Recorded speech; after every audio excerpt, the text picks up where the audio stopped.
On January 18th, a protest entered a sanctuary in Minnesota. What some are calling righteous anger, others are calling lawlessness. That's what we're talking about here on the Kingdom Order. Are you ready to rise and shine? Unlock your purpose. It's your time. So stand tall. Embrace your calling. Give it your all. Conversations that lift and inspire. Leadership, faith, and gifts from above. Walking in truth, in power and love. Teach, man, teach. We rise as one. Walk with authority. It's just begun. Good evening, everyone. Welcome back to the Kingdom Order. I'm Dr. Kevin, I'm Dr. DeWeylla. and today we have a great show for you today, dealing with some things that we've seen in the news the past month, and we are going to get right into it.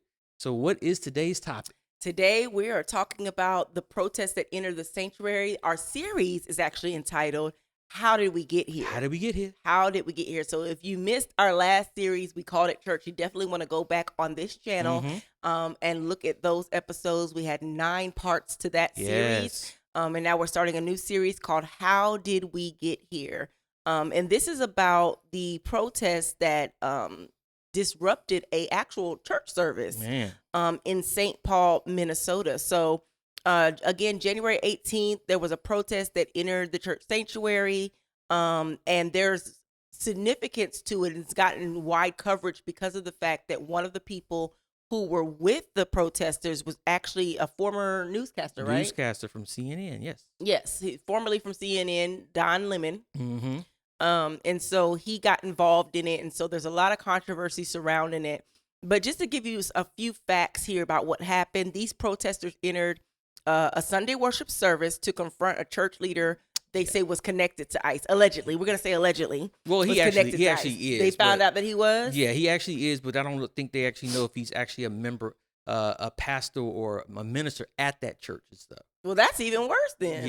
Yeah, So they were so- saying that there was supposed to be a minister. He was a minister or a pastor at this specific church, but he was also working for ICE, I guess. Mhm. The service was disrupted. It ended early. Arrest followed, raising national debate about protest, journalism, and religious freedom. And so our key issue here is that the protest crossed from a public area into interference Yep. of the actual worship service. So Mhm. the big debate here, when you talk about journalism Mhm. and freedom of speech, is that you shouldn't be allowed to interfere with other people's rights. Like That's you're right. trying to claim that you have the right to, Freedom of press and protest, stuff like freedom that. press, but Mhm. then you're not even looking at the other side that you disrupted somebody from being able to, freely worship and do their right. So right. Yeah, it's a very fine line when it comes down to it, but it's also the Constitution is very explicit about that freedom of religion, freedom of press, freedom of speech, and First Amendment has several clauses into it and Right. stuff. And so, one of the ones that I think the DOJ was looking at was violations of the FACE Act, which I've seen a lot of people misquote what the FACE Act is and stuff. And literally they say, well, that's if you're protesting or going into an abortion clinic. No, you got to read Section 2. Section 2 has the church listed specifically in there. And so now you're talking about freedom of speech, freedom of press, right? The protesters claim freedom of speech, the press claim freedom of press, but then you also hinder the freedom of religion. You can't have it both ways. You can't. Wow. It's either you're gonna. I mean, you. That's something sacred. A church Yeah. service is a sacred place. It's a private place. First of all, it's not what most people think. Generally open to the public. Yeah, you're come, but if you come to disrupt, you're not invited Yeah. and stuff. So yeah, it's a really Now, gray is area. the FACE Act the same thing as what they were? Because I remember when they were first talking about potential charges, they were saying something about like the Klan The Act or Klan Act is a part of the FACE Act. Yes. Okay. It's a clause of the but the Klan Act actually predated the FACE Act, starting with in the 1870s, I think is when the Klan Act came up. And it's basically explicitly about, the Ku Klux Klan hindering free black slaves who were practicing religion, basically not trying to storm into your church and storm into their home and stuff like that. And very few people have ever been indicted on that, which makes this one much more interesting because I think there Right. was an indictment on that, which hasn't Mm. been one since that law came into effect in 1870. So That's interesting. it's very interesting. So I didn't even know they had a Klan Act, first of all. So I'm Yeah. learning a lot with this, all this craziness that's going on, the chaos that's going on in our Mhm. world. You get to learn more about the laws that are put in place in Oh, this yeah. country. Yeah. So when you talk about the Klan Act, it was actually put in place because there were people in the Klan who would disrupt people who were worshiping, potentially mostly black Right. people, of course, who were worshiping on a Sunday or Mhm. just Yeah, it's just in general, anywhere, any public place that you were free to go as a Okay. citizen of the United States. Because, Got there you. were still two different laws. You had the Jim Crow laws that adhered to all, blacks, free blacks and descendants of those during that time period up to the 1960s and stuff. right. But you also had these other unwritten rules, what's called the black laws. And so Mhm. these black laws were laws that were specifically just towards black people. White people didn't adhere to it. So, but there was these elements of ones from the South when the KKK emerged after the Civil War, that they were still terrorizing people, freed black slaves during this time period where there was no freedom to go and practice religion. There was no freedom Wow. to go and work. There was a lot of hindrances, in fact. So this law was a sense to protect them from all this retaliation that they were facing. Fast forward several years, nobody was ever really indicted on it because it's one of those things that's kind of hard to prove. Yeah. When you're not one of the ones in legislation writing the laws, how's that law really going to help you if you're not represented? And that's Right. basically how a lot of people got away with that and stuff because, clearly there's one prime example how they could have actually indicted someone was during Emmett Till. Now, I Mhm. know this is Black History Month, but like where Emmett Till's killers could have been charged with the FACE Act, but they weren't. They should have. They should have been. Yeah. But because they were not a public member of the KKK, they were not charged with that and Wow. stuff, which was very, very crazy in a sense and stuff. But that's how that stuff all, came about and stuff. Wow. So yeah, So one of the reasons why we're addressing this matter here on the Kingdom Order is because some believers and commentators have tried to frame this incident primarily as a racial injustice, because of several of the people who were arrested were black. Now, the thing that irritates me about that is the fact that just because you arrested, I think, 3 or 4 black people who happen to be the ringleaders does not mean that it's a racial thing. They were the people who put it together, put the operation together. Yeah, yeah. So what is yeah. racial? There's nothing racial about that. I do think that the church that they went into was a primarily white Yes, it church. was. But yeah, there's nothing racial about you saying you're arresting these black people. Any person who grew up, especially people who grew up in, this is Minnesota, but Yeah, people who grew up too in the many blacks up South there. that are black Mhm. know better than to go and disrupt somebody's church service. Right. Because That's a no-no. It's one of them clear things. You wouldn't want nobody to disrupt yours and stuff. And I made that comment, I think, on Facebook about, like, you can't be up here upset that this person got arrested for going to this church. And I made a simple statement. What if that was your church? How would Yeah. you feel if somebody came in there? And I have a lot of pastor friends. So my question then was, what would you do if that happened in your church and Right. stuff? Because it has happened, but not in a magnitude like that. It's like a little skirmish, but it not a full-fledged, political protest. Right. And now we're back at this place where everything is about Democrat, Republican. Everything is about black versus white and all this stuff. And so because a lot of, like you said, pastors that may be your friends or even those that we've just seen in passing, it's like you're at this crossroads again where you're putting your political beliefs and whose side you want to be on Right. type of thing Right. above what's right and what's wrong. Because at the end of the day, again, if it was one of their churches, it wouldn't be all like, oh, because they want to support, I guess, Don Lemon because they like Don Lemon. And they're like, oh, this is an injustice because he was just doing his job as a journalist.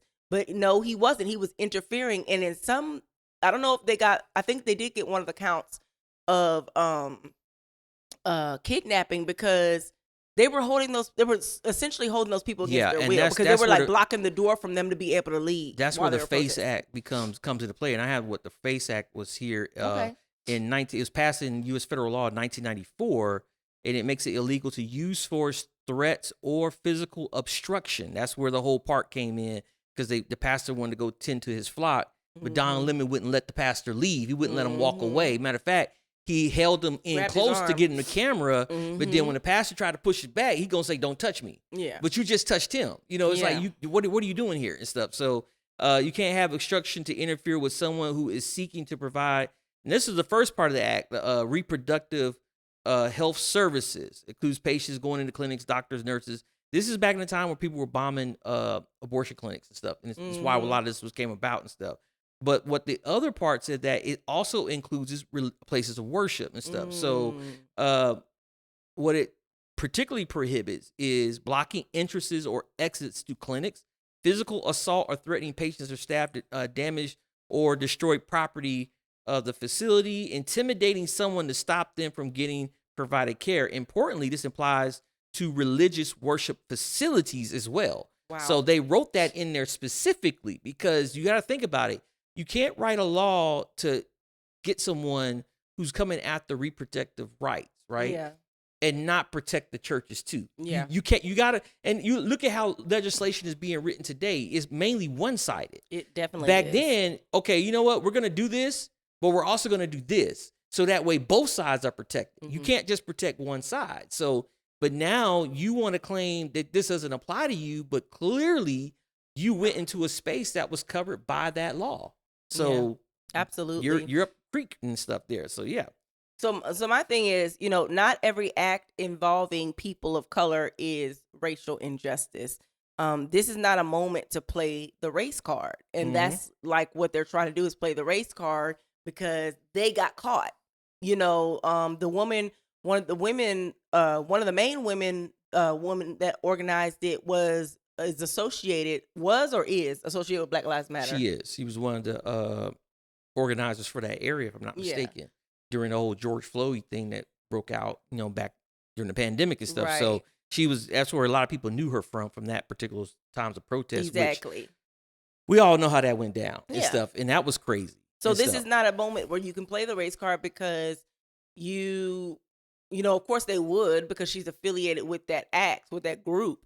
But at the same time, the way in which the clip that we watched with Don Lemon, the way in which he was acting when he was saying, this is a secret operation, and he's turning the camera away from the people so you wouldn't know where they were going into, the things that he was saying could be looked at as him being racial against other people. Right. Because he was saying something like, they got a lot of white people out here. It looks like, what do you say, very MAGA coded, and very MAGA coded, which is kind of stupid. But he said white, though. Yeah. They're white, they're white MAGA people or whatever here. So it's like, well, it seems like you were the one that was being kind of racist against the other people. I would say that. I would definitely say that. Yeah, some key clarifications about this arrest. Those who were arrested weren't random attendees. They were organizers and active participants in this operation. I could see you trying to say like it was a racial thing. It was like some attendees or something like that, but it was the people who organized it. Right. The arrests were connected to actions taken, not their skin color. And again, at least one organizer has documented ties to Black Lives Matter aligned activism. And, when the whole Black Lives Matter thing broke out, in the beginning, it was kind of like, oh, okay, I guess this is kind of cool. They got this slogan. They're like, okay, Black Lives Matter. They don't want to, what was it, like Trayvon Martin and some other kids. Tamir Rice and getting killed. And they were like, and then like, it didn't take me long to realize like there was something wrong with it. Like, I was just like, that ain't sitting right with my spirit because I don't understand why every single time something went on with a black person, this is what the thing was. They were raising the issue, but then you always saw more white people Yes. than you did black people. It's Black Lives It Matter, but became- it's it white became people very- that were in the streets. Yeah, it became more evident during the whole George Floyd riots and stuff. Yeah. And, ever since the Black Lives Matter popped on the scene, I had been talking about it on my Periscope podcast back in the day. I was like, this something's funny about this. Well, how long has it been around? Since 2014, Oh, 2014, okay. 2015. I just didn't know about it till George Floyd is when I first really Yeah, heard it about came I out didn't know about around it the before then. Trayvon as a result of the Trayvon Martin Right. and Tamir Rice But it shootings just and got stuff, big and then. Mike Brown and stuff. Really around Mike Brown, which is like around Mhm. 2016 time frame and Okay. stuff. So it's been around for a while. It took up more. I think when Trump got in office in 2017, it's really started becoming Got more you. because now it's a mixture.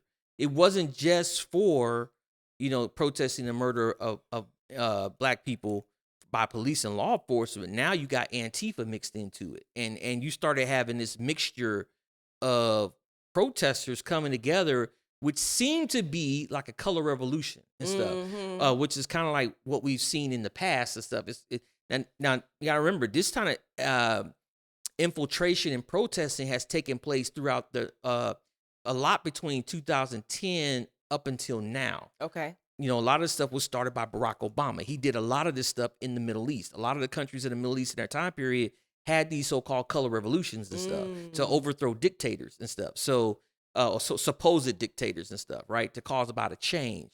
These same protests start popping up over here. Now you got a mixture, Black Lives Matter, Antifa, Yeah. all these other, pro-abortion activists starting to come together, and all it's really doing is causing more destruction. Absolutely. It's In a crazy. time where, the government wants to tell us that, we're,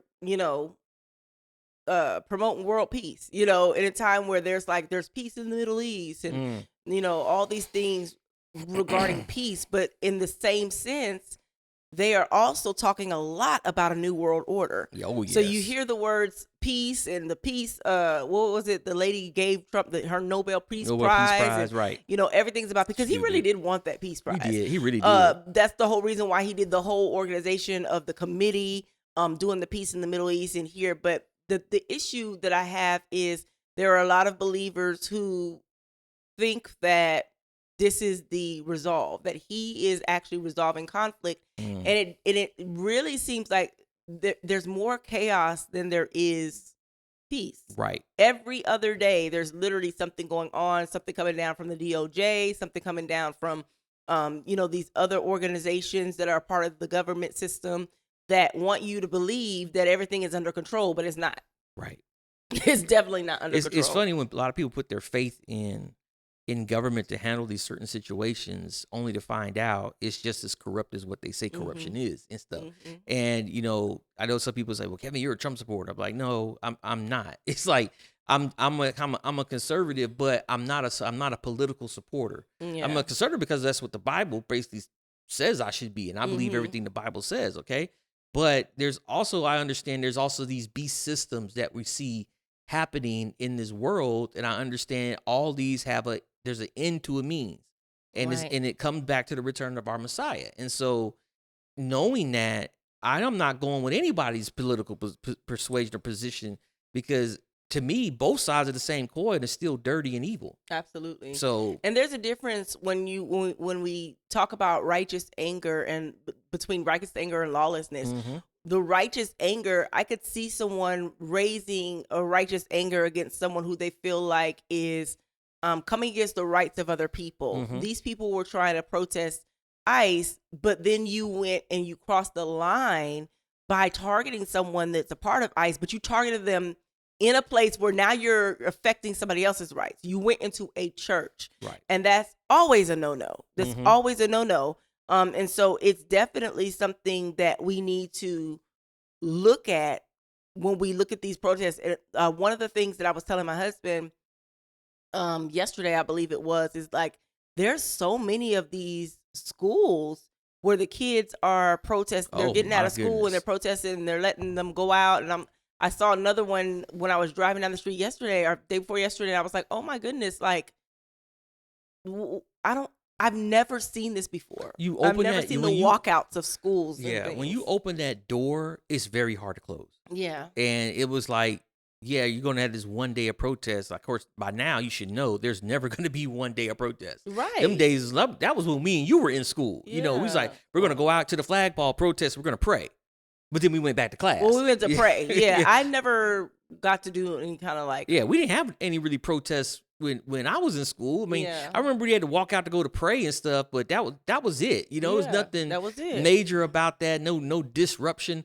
We've seen complete lawlessness. I'm talking about from the schools here in Central Texas. Mhm. Complete lawlessness of the kids, and it's like, and I don't think people really understand how bad this turns out to be, because you have a lot of I'm just going to put the blame where I can put the blame. You have a lot of liberal thinking people who have infiltrated schools and universities, and they've done nothing but taught Marxist ideology to the students that now believe the only real way to change is to cause civil discord and disruption Yep.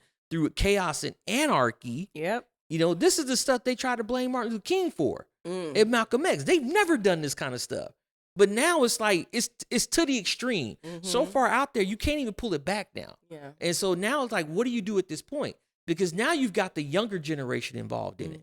And so now they've got it. They're watching their parents do it. What do you think happened when they become adults? Right. It's going to be way worse. It's going to be the point you can't leave your home, because it's like they're going to confront you in the street. What side are you on? Because that's how bold they are. Right. And it's like when you get caught in a situation where you got to answer, you know, y'all be with you, because it's going to be really bad and stuff, in the sense where if you happen to say, no, I don't agree with that and stuff, and they attack you. And because that's where we're at right now.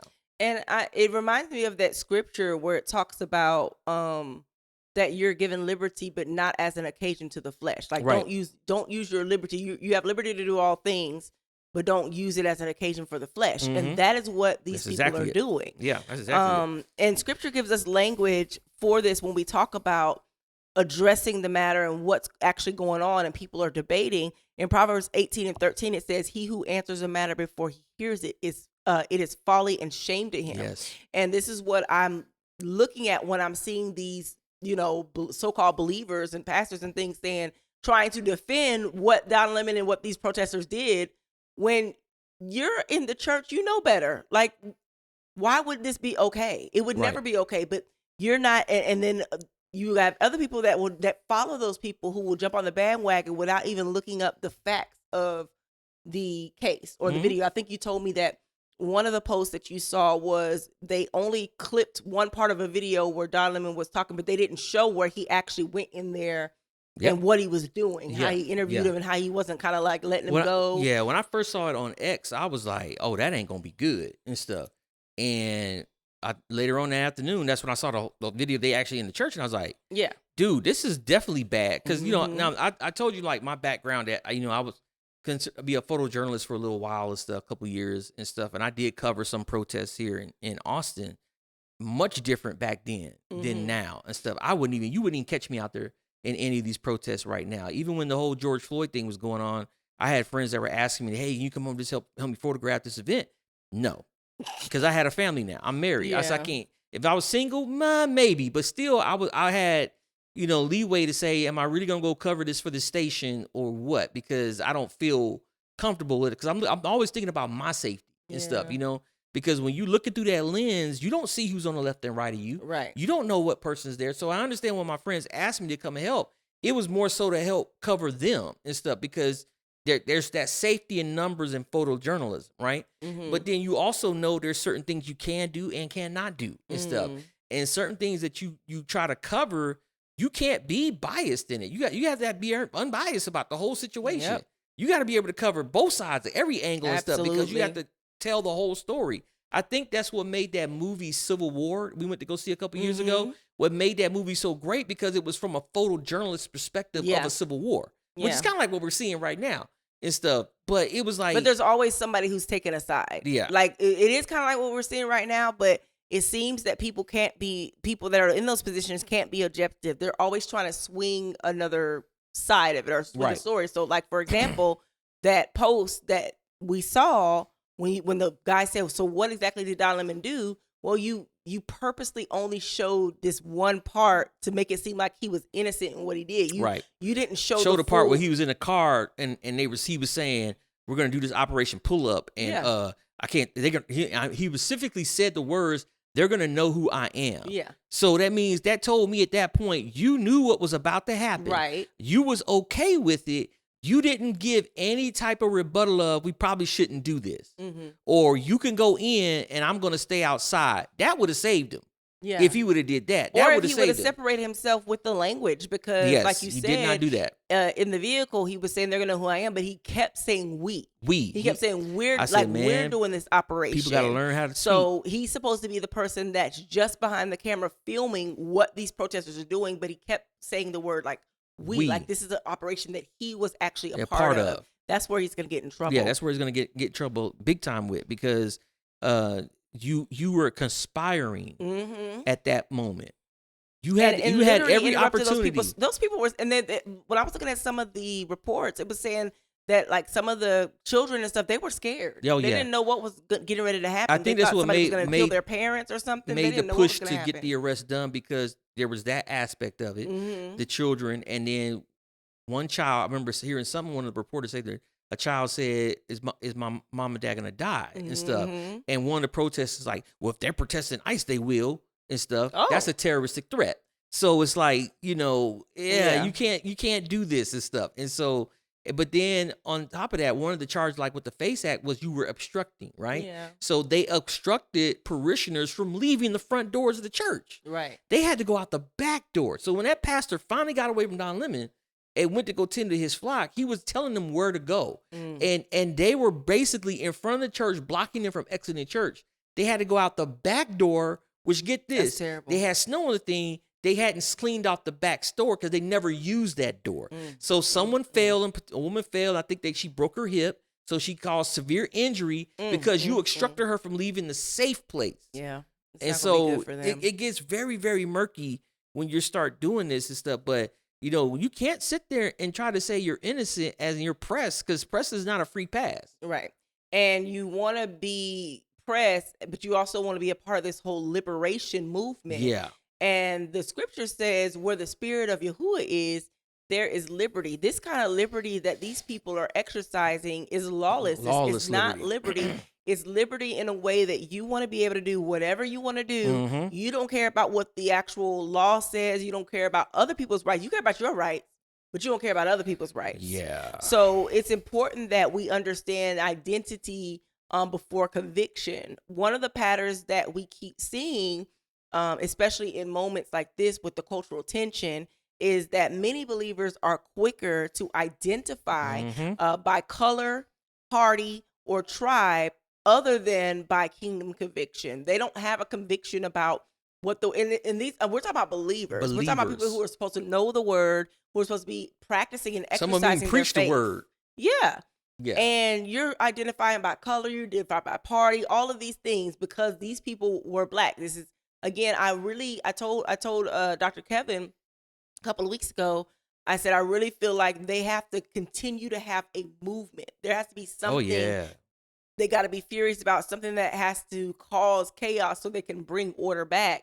And because we had that significant moment with George Floyd, it's almost like they're trying to recreate that. Yeah, yeah.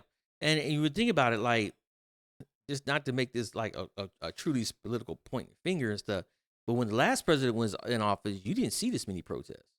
You didn't really see this and stuff. Yeah. You only saw this when the current president was in office the first time. Yep. And the second. It's like you see it, this magnitude of it. It's like, this is where it starts to be me. It's like, yeah, there's a straight agenda here that people have to be very objective in looking at and seeing what's really going on here. Because I always said this before, when I first became aware of this and like stuff happening like back in 2017, of course I work for the state of Texas, but I'm also in a building where the attorney general is, one of his offices are in and stuff. And so we've always had security alerts that always went out whenever things happen. As it's common stuff whenever you work in government buildings and stuff. But in 2017, I started seeing a very big uptick in it and stuff. And it was like to the point where I'm getting messages from DPS about the protests at the Capitol. Please avoid the area.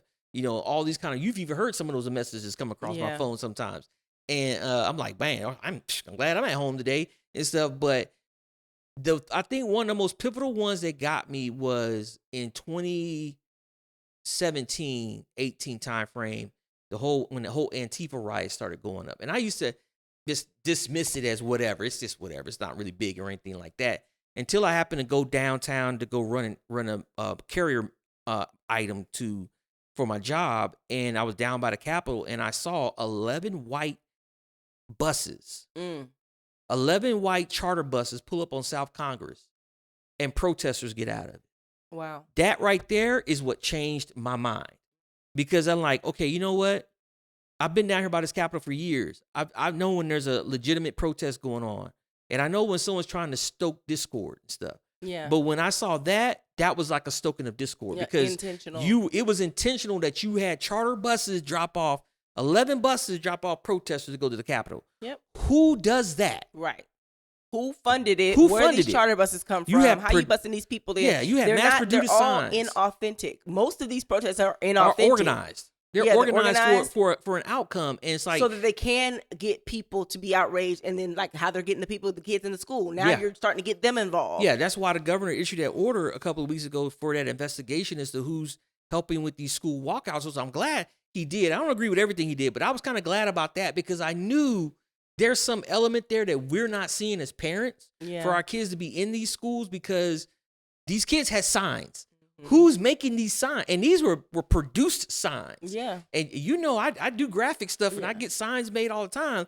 But these were like well-produced, mass-produced signs. This ain't like your little paint, when you used to get the little sponge paint thing and do the sign, marker, like we used to do in cheerleading. When we had to make posters for cheerleading, we used to have those little sponge paint things. And paint these are signs. campaign level signs. This ain't that. Yeah. This ain't that. These are campaign. So and they're all almost the design is exactly the same. The same. It's like they'll have like the one that I saw, the people were dressed in black, and their theme, it seemed like their theme was like black, red, and white or something. That's what the colors of all their posters were. They looked almost all exactly the same. So like somebody's mass producing these things to organize it. Yeah. And so this is something that is like a cycle, I feel like, that now we're entering into, because during the election season, we did watch where a lot of people, were openly, the political party, the Democrats pretty much, were openly celebrating and directly doing things that conflicted with scripture. Yes. But you still had people who said, I'm going to vote for them because these my people type of thing. Right. Because it's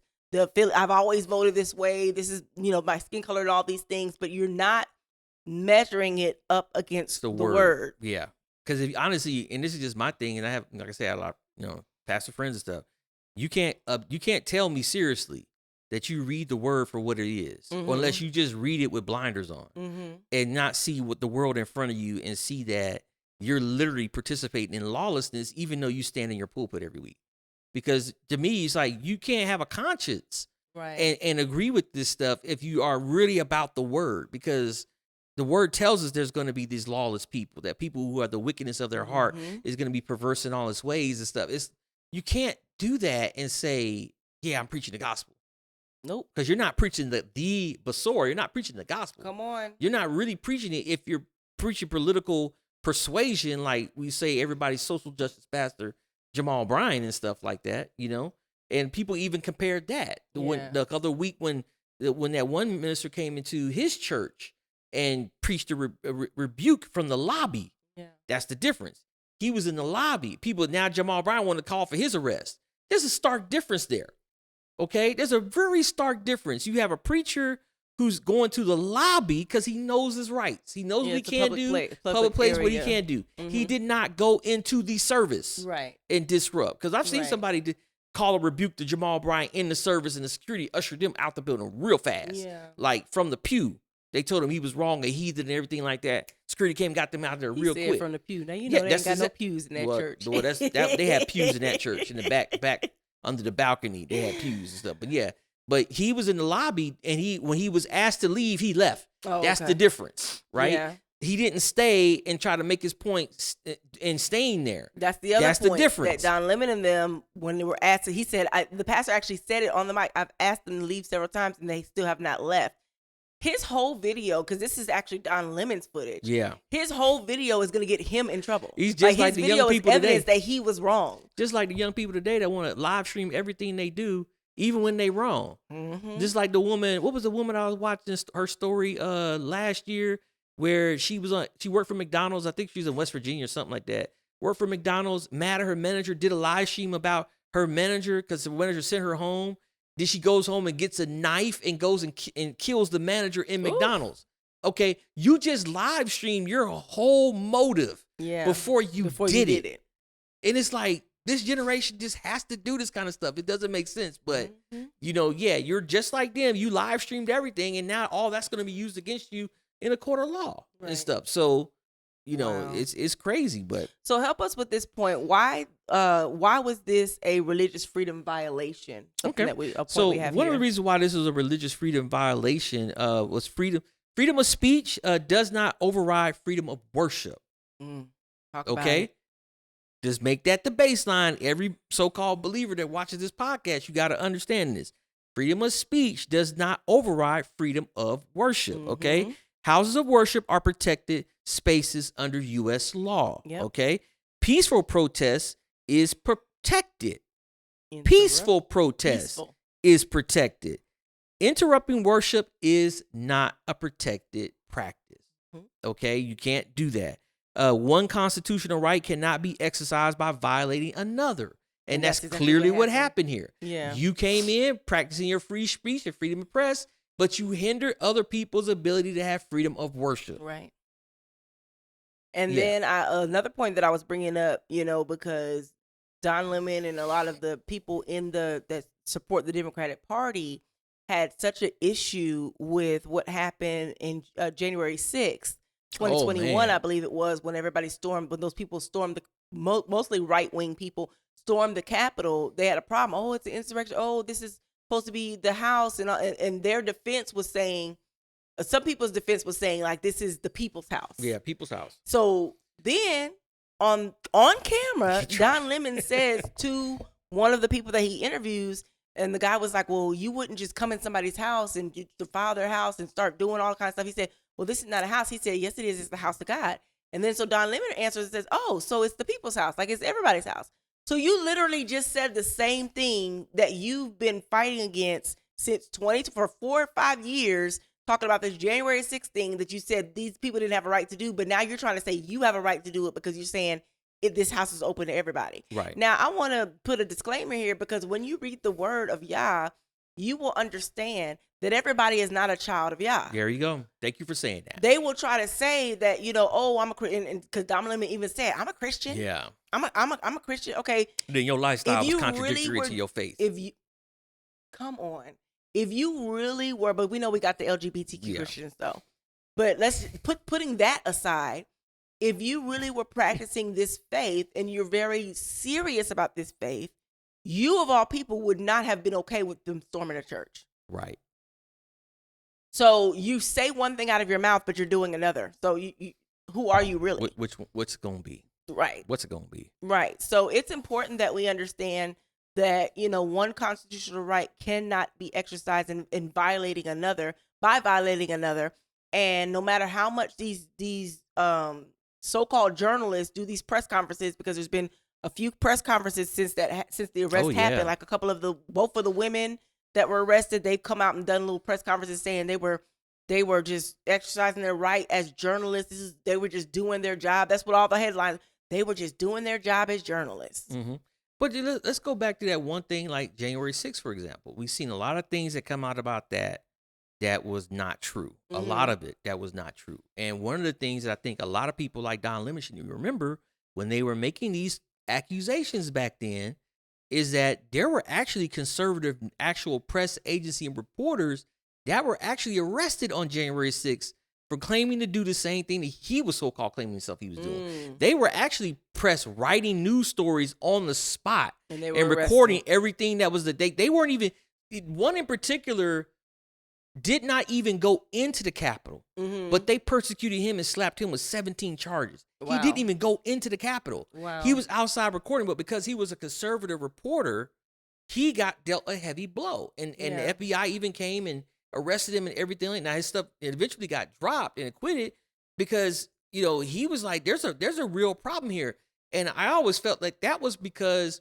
he was trying to find the source of how everything started, which I get the guy's name. It was on Blaze TV, one of Glenn Beck's. He now became part of Blaze TV and stuff, but I forget what he was with at that time. But he was able to go look at the actual Capitol footage and went through that whole footage and saw how everything was unfolding, which he was like, yeah, there was paid agitators there on the scene that started everything. Wow. That when they were doing all these things, these hearings on Congress on primetime TV, had an actual primetime television executive producer produce these hearings. That should tell you something. Yeah. Why would you have a TV producer produce hearings for Congress? Because it was all a show. And I was thinking just now, making that point in regards to journalistic job and integrity or whatever. I was thinking about the recent, what's been probably within the last couple of years. There's been some guys that made a documentary called The Religion Business, I think it's called. And there's this one clip where they show them, the guy go and interview Joel Osteen, try to question Joel Osteen. However, what I noticed was it was when Joel Osteen was in the lobby of his church. Right. And I think maybe he was greeting people or something like that, probably like where his books and stuff are, because he does he has the a book huge sales. bookstore. So he was like greeting people or something, and that's when the guy went up to him and started asking him questions about the money and about the things that the elaborate things and all the things he does at the church. That is the way that should have been done. If you were going to do something like that you with wait till that church, after. You wait till service is out and they're coming out of the building or they're leaving. Then you go and start questioning the people or protest or whatever. If you were saying that you're doing your job as a journalist, that's the civil way to do that. Yeah. So that just popped in my mind just now in regards to that. We just know a lot and I of still people hadn't been able to watch that documentary yet because I think it's only out on their website. But I'm interested in looking at it. It's just something that highlights the way that the money moves in some of these mega churches and things like that. Yeah, but looking at this through a biblical lens, again, when we talk about righteous anger versus lawlessness, righteous anger, in Mark 3:5, Yahushua was angry, but he still healed. In John 2:15-16, Yahushua cleansed the temple because his father's house was being corrupted, not to promote a political cause. And so that's what you look at when you're seeing righteous anger. It's scriptural, it's biblical, it's something that is an injustice that's done because at the end of the day, even though this country wasn't really founded on Christianity or the Bible, there are things that they've taken from the Bible. The way they've set up the court systems, the way they do different things is their blueprint initially was the Bible. Yeah, it was. So when you think about that, that's the only place that you can go to judge righteousness.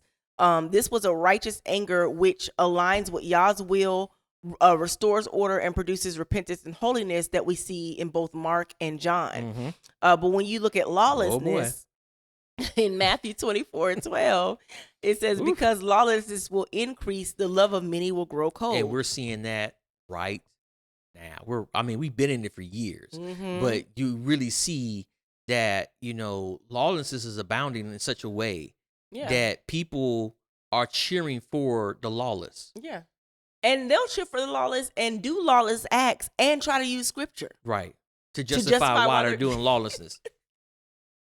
Make that make sense to me. Make that make sense. Like, you cannot justify that like that. Like, what version of the Bible you reading? Stop reading upside down. Right. And as the lawlessness is increasing, like the scripture says, the love of many grow cold. And I just want to bring this tidbit up because we haven't really talked about it or covered it. But when you look at the way that Erica Kirk and the late Charlie Kirk's staff has acted after his public assassination execution, it's weird. It's like that lawlessness part where it's saying that it increases and then the love of many draw cold, because it looks like y'all supposed to be this Christian organization, but y'all acting real cold right about now. Right. Like y'all don't care about nothing. And it's like you have to have your spiritual lenses on. You have to have that discerning spirit to know there's something not right here. Yeah. I've never seen this much chaos and I've never seen anything like what happened to Charlie Kirk ever in my. I didn't live in the lifetime. I was telling my husband I didn't live in the lifetime of when JFK was shot. So this is a big thing for me. This is a lot. I was telling you, so I remember when not Martin King. I remember, damn, made me really old. But I remember when Ronald Reagan had his attempted assassination on him by the crazed gunman that shot John Brady. Where we got the Brady bill. Now you have background checks. The guy that was from Reagan's assassination attempt and stuff. And Reagan was hit twice and stuff, but survived. You know, I remember how that galvanized the nation when that happened, because now it started bringing up everything about the Kennedy. And I probably was like maybe 9 or 10 at the time when that happened. And I remember asking my mom, why is it such a big idea? Because they even interrupted my cartoons. I was wondering why this all was interrupting my cartoons and stuff, you know?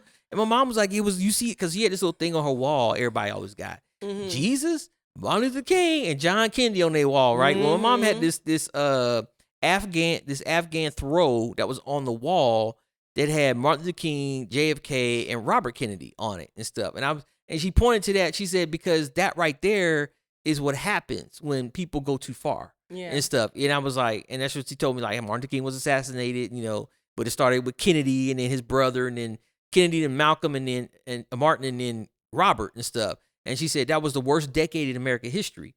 And as I gotten older and started really studying and looking into those assassinations, I was like, yeah, that was the worst time in American history back then. Right. Now, this time that we're in is actually the worst time in American history. Although he wasn't a president, he was a political figure. He was. And so it's important. He wasn't a preacher. Right. Contrary to what most people say, he was a political activist who funded as a preacher. I'm just going to say, like, scripture. I know this is Black History Month. Don't get upset, but go do your research before you say anything, because he never not once said the word Jesus Christ. You could just go over to D. Michelle on my YouTube page at D. Michelle and look at the unfiltered episodes that I've done in regards to the 7 Mountain Mandate and Charlie Kirk, and you will know more about that. Yep. Another scripture regarding biblical lawlessness is in 1 Corinthians 14:33. Yah is not the author of confusion, but of peace. Again, the government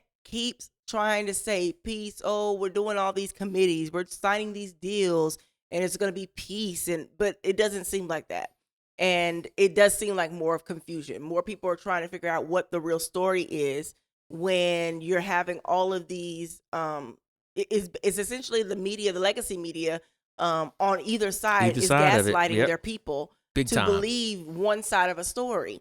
And so now we have to look at it again through our spiritual eyes and say, okay, what's really happening here? And what we see happening here is lawlessness increasing. We see evil that is in the world. The spirit, it already says the spirit of the Antichrist is in the world. Yep.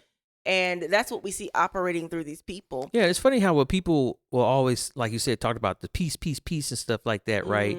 But all we see is lawlessness. And one of the things that get me is like when you understand who the ruler of this world is that we have right now, this ruler, we know it is Hasatan, Satan, is the ruler of this world, right? But we look to go to a kingdom that's ruled by our Savior, right? Okay, so if the ruler of the darkness of this world is running rampant, like we see it going on, why would you ever think there would be peace? Yeah. The moment you have peace is when you need to really worry. Because that lets me know that there are a lot of people that are not actually reading their Bible. Oh yeah, big time. Because it's not the world is not going to get better. It's not going to get. So we're going to see way worse, worse and worse and worse and worse until the end. But these people think they can come in and make it better by all the laws and the different executive orders that you're putting in place. But you're not. You're putting in executive orders. You're doing all these things, and the people who are the lawless ones want to come against what you're doing, so you're going to create more chaos. Even though you're trying to say you're trying to make peace, you're creating more chaos. Right. It's like how the scripture says Esau is the end of the world and Jacob is the beginning of it. Ooh. People get that misconstrued all the time. They might be ready for that one. They're not ready for it. But that's too deep. There's a lot of lawlessness with Esau when you think about it, right? But Jacob is going to restore that righteousness. Yeah. Now, that means we got to go through a whole lot of turmoil before we ever get to the point when Jacob restores that righteousness. And we know that righteousness is restored when the return of our Messiah comes, right? But that's going to be I'm not even gonna say we're in even a time frame. We've been in a couple seasons for it, but Right. there's still a whole lot that's got to happen first. So Yeah.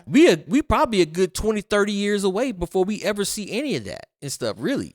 You gotta really, if y'all want to know more about that, you want to go deeper. Let me just go ahead and put this plug in here. Go on over to remnantgi.org, and you will get more information into the study of Esau, Jacob, all of the things that he was mentioning. That's the deep study. That's the deep study. So you can go over there to remnantgi.org for those courses. It's the theology course. It's a leadership course, but we take you through all of the history and the biblical theology in regards to why we see what we see. There's even an eschatology portion of the course, which of course Dr. Kevin will be leading and heading up. But there's going to be a lot that you will be able to gain and learn if you want to. So you can go over there and apply. The last scripture that I wanted to bring up was Micah 6:8. What does Yahuwah require of you but to do justice, love mercy, and walk humbly with your Elohim? And so when we talk about doing justice, loving mercy, and walking humbly, that don't sound to me like a protest. No. That doesn't sound, because at the end of the day, except for those people that only want discord. Yes. Then that's a protest. I still don't understand what protests do, except for get you just out here having a yelling match and potentially getting in, because these protests are not peaceful. These people are getting in fights. There's all sorts of crazy stuff happening. They bring in their children out here to these protests, and because they're getting rowdy, these children are getting gas, pepper spray, and all this kind of stuff. That video broke my heart. Why do you have your kids out here at this protest? Like, why are you doing this? I saw that video last week, and that video broke my heart when this lady had her 7-year-old daughter out there, and she got pepper spray and tear gas. That's tired. She got it both ways. It's that's really child endangerment is really what that is. And I hope somebody really dealt with that issue, because you put that child in danger and stuff. And luckily there was a police officer that was there that was able to go and render aid, because he knew the girl was struggling because she had caught the blow of the pepper spray. And then she also happened to get when the wind shifted, the tear gas came their way. So she caught it both, and she couldn't breathe and stuff. And my heart cried out, because I know how tear gas feels and stuff like that. I don't want to know how it feels. Anybody been in basic training know that you getting that OC gas is not nothing to play with and stuff. And it hurts and stuff. And it's like, watching that, like, why would you put your children in that situation? For me, you don't love your children the way you say you love your children. What kind of parent are you out here? Like, get a babysitter. Take the kids somewhere else. You can go out there and do it all you want, but you out here being lawless with your child. Yeah. And we see how it happens, because you out here, you're antagonizing and doing all this stuff. And like you said, what good does this kind of protest do? It doesn't do anything but cause more death. Yeah. And you could put all the blame that these are the ones over here that are killing and stuff, right? But when you go to a protest and you're armed, and you go to the protest to cause discord, to cause disruption, what do you think is going to happen? And like, at this point, it's like, it's your own fault. I know it sounds bad, but it's your own fault. Yep. I always tell people, if you don't want to get punched, don't be there. Yep. That's the best way to avoid getting knocked out, is not to be there. Why would you willfully go into a situation that you know is dangerous, that there might be a possibility of you getting hurt or getting injured? Because you obviously don't have anything else going on in your life worthwhile, so you got to go do something crazy. You want to live in the glory days of your parents. Them days is long gone. You talking about your parents was talking about, I used to march with Martin Luther King and all stuff like that. Fine and good. This is a different time from that. Wholly different time. Very different. And it's the age of social media where everything is being recorded. Right. And sometimes things... We're in a surveillance state. This does not say social media. Look a lot worse than they are, like, when you're there in person, but then you look at it on a video and they're like, oh. So it's too much. Yeah, I remember when I went to, a couple years ago, when my mentee graduated from University of Houston with her master's in photography, and I went to go do her grad photos, and we went down to the Capitol. And I forget what they were protesting. This is like maybe 2-3 years ago, I think. I forget what they were protesting, but when we got down there, one of the troopers that has seen me at the Capitol several times came up to me and told me, hey, they're about to protest over here. I just want to let y'all know how long y'all going to be. I was like, oh, we ain't going to be here long and stuff. And I saw the crowd coming down Congress. And then I saw Alex Jones's InfoWar truck pull up, his MRAP. I told my mentee, I was like, we got 5 minutes. We're going to pack this thing up and move. Right. And she's like, really? And the DPS trooper's like, that's a smart idea. I said, because I know how this is going to turn out. When certain people arrive at certain places, certain things happen. Not to say that they started, but he was the opposition to the protesters that was there. Come on. There was going to be nothing good to come out of that and stuff. And so I was like, let's get out of here because this is not going to be good and stuff. So Goodness. yeah, it was crazy. But yeah, it's what we're dealing with nowadays. So. Well, for our closing reflection today, we just want you to sit with this.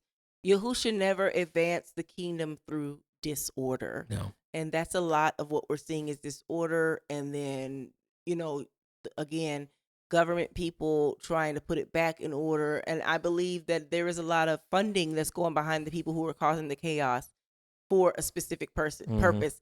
And if you never watched my podcast on Unfiltered, I kind of talk about this because literally when you get to the top, they're all the same people. There's not really Democrat and Republican. No. There's no difference. They're all the same people because there's a common goal that they have that they want to obtain and get to. So whether or not people are being funded by one side to make chaos and trouble for the other side, it's all a part of a plan. Yep. So we want to hear from you all. We want to hear from you in the chat. Do you believe this incident regarding the storming of the sanctuary of the church, do you believe it was primarily about race or about lawlessness when they're crossing into that sacred space? So we want to hear what your thoughts are from there. And also, where should the line be drawn, between protest, justice, and respect for worship? Yeah. What do you think? To me, my thing is always going to be with worship and stuff. Yeah. There should be that respect because, we've seen the past few, years, church shootings and stuff that have taken place and stuff. Who's to say you didn't have one estranged or demented protester that comes into the church to protest, but then all of a sudden that spiritual switch flips, Right. and then they pull out this gun and they start shooting church. Yep. I mean, what do you do at that point? It's like, because there's always, to me, I'm always kind of person, if it can happen, it will happen. That's one of them situations. It could have happened. It didn't, but it could have happened. And I'm always kind of cognizant of that. It's like, yeah, there should be a line that just should not be crossed and stuff. So yeah, definitely leave us a comment in the chat and let us know what you all think. Yeah. So make sure you go ahead and like this video. Make sure you subscribe to Spirit of Truth Ministries so you can get all the live videos that we do on our various podcasts, especially here for the Kingdom Order. And if you have not yet followed us, you can catch us on Spotify. Just go to TKO Podcast on Spotify. And we're also there on Apple Podcast for the Kingdom Order. And so that does it for this episode. We will see you all again next week. Have a good one.